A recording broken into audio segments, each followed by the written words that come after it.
Γεια σας παιδιά, στο σημερινό βίντεο θα σας δείξω μερικά μυστικά που υπάρχουν στο Brookhaven και μπορεί να μην ξέρατε. Πρώτο μυστικό που υπάρχει στο Brookhaven είναι αν πατήσεις αυτά τα σπιτάκια, τα πάτησα, το μπορείτε να περάσετε εδώ πέρα και άμα θέλετε να φύγετε πατάτε αυτό το κουμπί εδώ το πράσινο και βγαίνετε. Επόμενο μυστικό. Είναι στο αστυνομικό τμήμα, οπότε πάμε στο αστυνομικό τμήμα.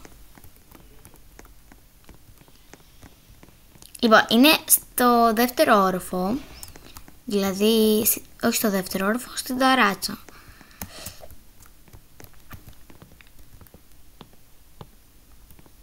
Ορίστε εδώ πέρα. Εδώ πέρα, όπως ξέρουμε όλοι, δεν μπορείς να μπεις, αλλά αν περάσεις από αυτή τη μυστική πορτούλα που υπάρχει, μπορείς να μπεις. Και από εδώ μπορείς να μπεις. Και το τελευταίο, θα σας το δείξω τώρα, περιμένετε.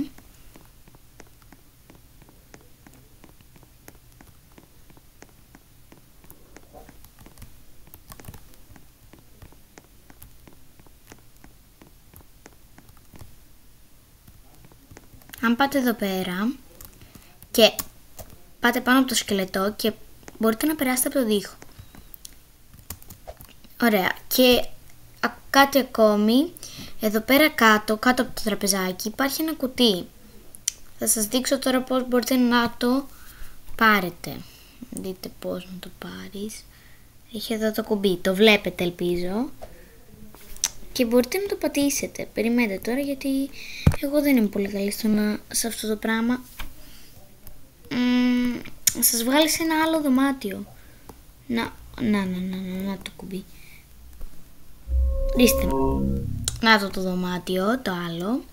Και κάτι ακόμη είναι ότι αν πηδήξεις σε βγάζει σε άλλο δωμάτιο με νερό.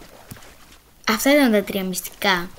Πάμε 10 subscribers για part 2. Και αυτά παιδιά, τα λέμε στο επόμενο βίντεο. Κάντε like και εγγραφή όλοι. Αυτά!